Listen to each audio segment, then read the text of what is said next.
संसारातले कष्ट कष्टच राहतात, परमार्थातल्या कष्टाला मात्र फळ आहे.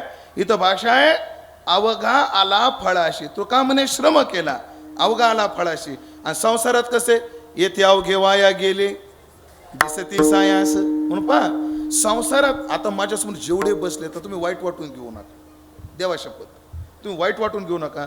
पण माझ्यासमोर जेवढे बसलेत ना ह्याच्यातले 90% वैतागलेले देवा शपथ. हो मी एरवी 99% म्हणत असतो, पण गाव मोठा असल्यामुळे मी धाकानं 90 वर आलो. हाय का नाही? वैताग आहे महाराज संसारात, फुकट नाही. पटवून देऊ का? ज्यांचं ज्यांचं लग्न झाले त्यांनी हातवर करा बरं.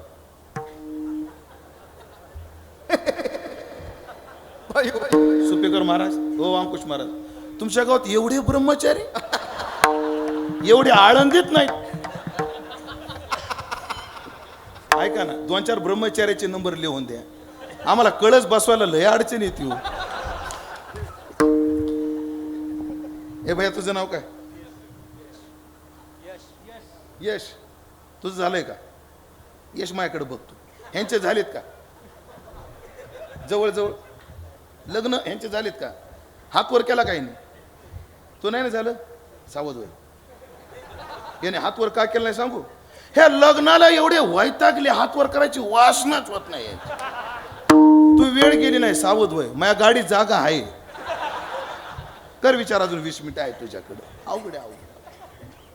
आता चोपदार तरुण आहेत बरं येतो, मला नाही समाधान आहे याच्यात. तुमचं नाव काय? योगीराज. लग्न झाले?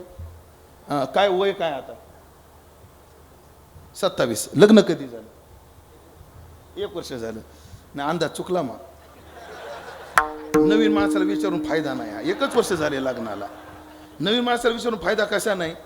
कारण नवीन माणसाला संसार आनंदाचा वाटतो. त्याचं कारण आहे मांजर उंदराव एकाएकी झडप घालीत नाही. मांजर आधी उंदराचा काय घेते? अंदाज घेते. काय मांजरीला 2 वर्ष लागतात, काय मांजरीला 3 वर्ष लागतात. मी मांजरीचं बोलतोय उगं मला अडचण येतं. आणू नका तुम्ही, हे दगड घेऊन लागते आणि माग मला. तुमचं काय वय? तुमचं 40. हा हे जरा मापात आहे. हा लग्न होऊन किती दिवस झाले? 16 वर्ष. एक तप केलं पूर्ण तुम्ही. नाव काय तुमचं? गोविंद भाऊ. ऐका बरं, आपलं खेळीमेळी चालले, काय अडचण नाही. गोविंद भाऊ लग्न होऊन 16 वर्ष. खरं सांगायचं लग्नाच्या आधीचे दिवस चांगले होते का आताचे चांगले?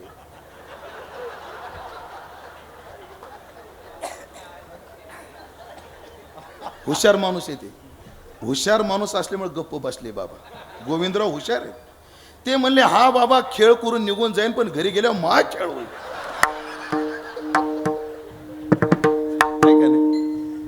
बरं जाऊ द्या. ह्यांना विचारलं तुमचं काय? तेच संसारात एवढे कष्ट केले पण येथे अवघे वाया गेले. बरं काय बरं समाधान आहे? येईल कसं? या फळना चुंबिता फुलना तुरुंबिता.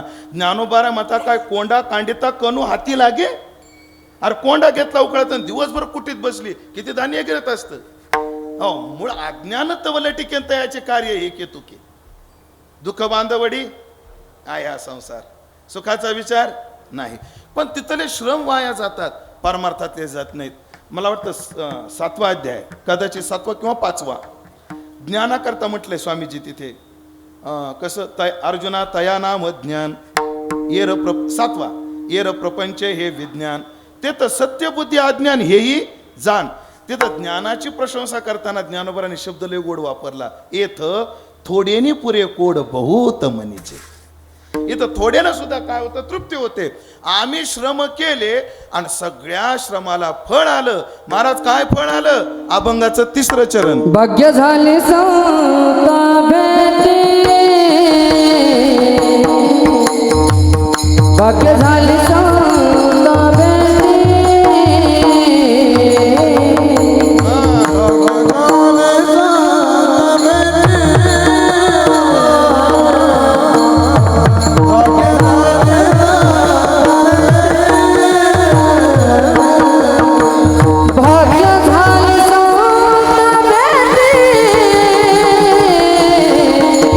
भाग्य झाले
शिवाजी महाराज, तुम्ही एका चाली 4 चाली म्हणून माझ्यावर उपकार केले का? आता कोणत्या चॅनलला चाल म्हणायची ठेवलीच नाही. आता कना कना उभाट्या चाडता असं घेतो. आता प्रश्नच राहिला नाही बाकी काय. आता ऐका काय झालं, आमच्या श्रमाला फळ आलं. फळ काय आलं? भाग्य झाली संत भेटी, संतांची भेट झाली. हेच आमच्या साधनेचं फळ आहे. वैराग्याचे भाग्य आणि संत संग हाची लाड. साधकाचं भाग्य जेव्हा उदयाला येतं, साधकावर जेव्हा परमात्म्याची कृपा होते, तेव्हा काय होतं? संत भेटतात. गुरुवारी मामासाहेबांच्या जीवनातला एक प्रसंग सांगतात. एक 30-40 वयाच्या दरम्यानचा माणूस असा खुश होऊन मामाकडे आला. मामाने काय बुवा आज फारच प्रसन्न दिसत आहे. म्हणजे मामा आपल्यावर ज्ञानोबराची कृपा झाली म्हणला. काय झालं? लग्न जमलं म्हणलं. मामा म्हणले बावळटा, ज्ञानोबराची कृपा झाली तर ज्ञानेश्वरी समजते. ज्ञानोबराची कृपा झाली तर ज्ञानोबराचं दर्शन होतं. ज्ञानोबराच्या कृपेने लग्न नाही जमत. हा तुला कृपाच म्हणायची असली तर त्या बाईची मन जिनं तुला पसंत केलं, नाही तर तू जाऊ दे. आता साधूची कृपा. साधकाचं जीवन जेव्हा उदयोन्मुख होतं, भाग्योदयोन्मुख होतं, तेव्हा होतं काय? संत भेटतात. आमच्या श्रमाला फळ आलं. फळ काय आलं? भाग्य झाली संत भेटी. कोणते संत भेटले? आवडी पोटी होते ते. जे आवडतात ते संत भेटले. काय माणसाला भेटावं आणि आवडीचं भेटावं, त्यात समाधान वेगळंच. याला एक छोटंसं उदाहरण, अगदी छोटंसं, 2 मिनिटात. भाऊ तुमचं नाव काय? तुमचं नाही, तुम्हाला अडचणीत घाबरूच नका, मी आहे तुम्हाला. श्रीराम. श्रीराम भाऊ, तुमची आवडती भाजी कोणती? कीर्तना सांगण्याजोगी असली तर सांगा. आबा साताऱ्याकडे गेलो, सहज एकाला विचार तुझी आवडती भाजी कोणती? ते म्हणजे कीर्तना सांगण्याजोगी नाही. त्याच्यात रामभाऊ कोणती आवडती? मेथीची भाजी आवडते. आईच्या हातची का बायकोच्या हातची? हा नाही, मला कीर्तन झालं ज्याला गाडीत बसायचं, पण तुम्हाला घरी जायचे. बरं जाऊ दे, मेथीची भाजी आवडते. दोघीच्या हातची आवडती. 3 दिवस तुम्हाला जेवायलाच मिळालं नाही. होणार नाही असं, पण कल्पना करा. आणि 3ऱ्या दिवशी अचानक तुम्ही घरी आले, लवकर वाढ. आणि वाढणामध्ये जर आवडीची भाजी आली तर त्याचा आनंद आधी काही की नाही. एक तर भुकेचे कष्ट आणि विषय आवडीचा मिळाला. एक तर साधनाचे कष्ट मोठे, आम्हाला साधनाचं कष्ट झालं. संत भेटले, पण कोणते? आवडी पोटी होती ते, ज्यांची आम्हाला आवड होती. एक बोलू का, संत तुकोबारायची केवळ आवड नाही, संत जीवाची गरज पण आहे. आणि गरजेचा आवडीचा माणूस भेटला की आनंद होणं साहजिक आहे. भाग्य झाली संत भेटी. का तुकाराम महाराजाला काही माणसं बिलकुल आवडत नाहीत. तुकाराम महाराजाला काही माणसं कामापुरती आवडतात आणि तुकाराम महाराजाला संत मात्र सदैव आवडतात. तिन्हीला प्रमाण देतो, उदाहरणं आहेत, विस्ताराला वेळ नाही. तुका म्हणे क्षण नको तयाचे दर्शन. कोणाचे? त्याची उलटे 3 चरण म्हटले की लक्षात येतं. सुना काळ तोंडा जो या देवा म्हणे धोंडा. जो देवाला दगड म्हणतो, तुकाराम महाराज म्हणतात असा माणूस मला क्षणभर सुद्धा भेटला नाही पाहिजे. हरी कथेत अधिकारी, शत्रू माझा तोची वैरी. जो कीर्तनाचा द्वेष करतो असा माणूस मला क्षणभर सुद्धा भेटला नाही पाहिजे. स्वामीजी पुढचं प्रमाणे म्हणून बोलतो, अहम म्हणे ब्रह्म अन्यने भक्तीचे ते वर्म. तो का म्हणे क्षण नको तयाचे दर्शन. ज्याच्या जीवनामध्ये वृक्ष ज्ञानाच्या वल्गना आहेत, पण ज्याच्या हृदयाला भक्तीचा ओलावा नाही, असा मला क्षणभर सुद्धा भेटायला नको म्हटले. ही न आवडणाऱ्यांची यादी. काय माणसं कामापुरती आवडतात. ये रामान विधी पालना पुढते देवाची ती भूते म्हणून या. आणि सदैव आवडणारा एकच वर्ग आहे. तो का म्हणे जैसे आवडती हरिदास तैसी नाही आस अनेकांची. तशी कोणाचीच आस नाही. म्हणजे जे मला आवडत होते ते संत मला भेटले. थाप लाभे लाभ दुनावला, लाभे लाभ दुनावला, लाभे लाभ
फक्त तुमच्यात माझ्यात फरक एवढा आहे.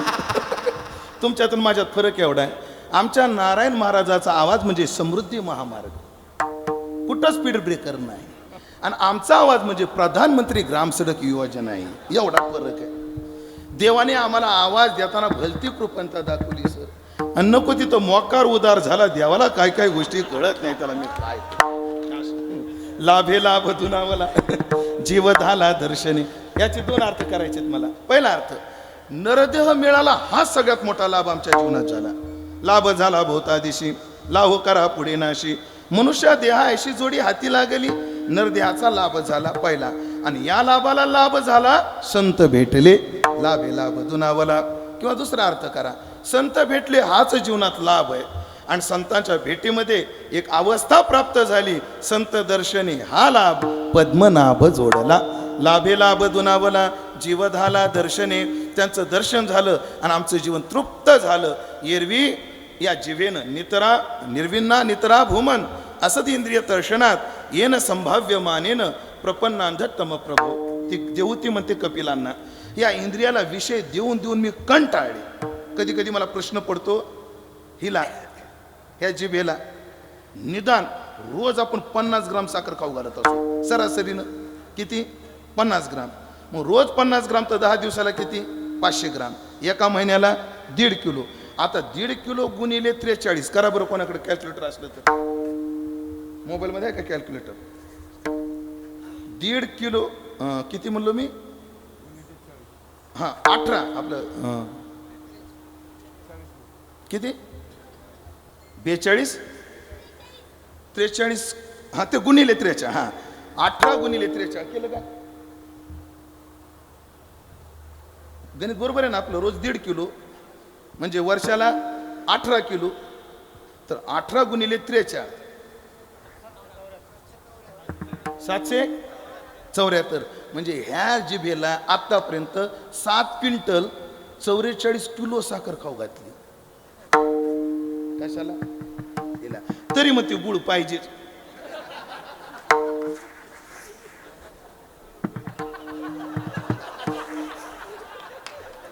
धन्यवाद. इतकी जीभ हिची तृप्तीच नाही. हो अजून काय नाही, तृप्तीच होय ना एवढं खाऊ घालून सुद्धा. अजून काय म्हणते? कोण आलं होते महाराज? बघ कोण आहे बघा. एवढे विषय देऊन या शरीराची या इंद्रियाची काय होत नव्हती? तृप्तीच होत नव्हती. पण हे भेटल्याबरोबर जो भेटलाची हरिषिणो जीवनामध्ये तृप्त तृप्त जीवन झालं. लाभे लाभ दुनावला, जीव झाला दर्शने. दर्शने दर्शनाने दृग पश्यती एक धातू पाठ आहे. दृश्य ज्ञानम बरोबर ना गुरुजी? दृश्य ज्ञानी. हा दृश्य ज्ञानी आणि दृग पश्यती बरोबर का? त्याच पश्य रूप आहे का? मग ते काय काय म्हणतात? दृग धातु के 2 अर्थ संभवते है, एक देखना होता और एक जानना होता है. असं नाही ना काही? जाणणं म्हणजेच पाहणं, पाहणं म्हणजे जाणणं. चला, त्यांच्या दृष्टीने आम्हाला त्यांनी ज्ञान करून दिलं किंवा आत्मस्वरूपाचं दर्शन करून दिलं आणि ते केल्यामुळे आमचं जीवन तृप्त झालं. पण महाराज जिथं तुम्हाला नेलं त्याच्याबद्दल बोला ना. महाराज म्हणतात, बरवे देशावर झालो, बरवे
काय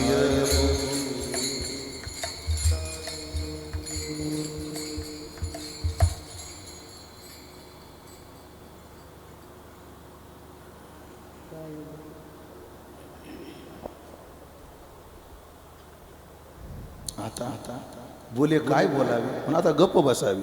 विठोबा रखुमाई हरे विठोबा रखुमाई, विठोबा रखुमाई, विठोबा रखुमाई. केलं काय? त्यांच्या दर्शनाने आमचं जीवन तृप्त झालं. त्यांनी दिलेल्या बोधाने आमच्या जीवनात परिवर्तन झालं. देशाऊर झालो. आता आम्ही देहग्रामी होऊन निघाला. आस्थेची या वाटे लागला. आत्मसिद्धीच्या पुढीला नगरा यावया. तव आत्मसिद्धी न भेटेची, मागू ते न येववेची. आस्था गेला माझारीच्या आयुष्य भानू. त्याचं झालं असेल अर्जुनाच्या प्रश्नात, पण आमचं तसं नाही झालं. आम्ही देह गावाहून निघालो. देह ग्रामाहून म्हणजे गावावरून, हो, इंद्रिय ग्रामी होणे निघाला.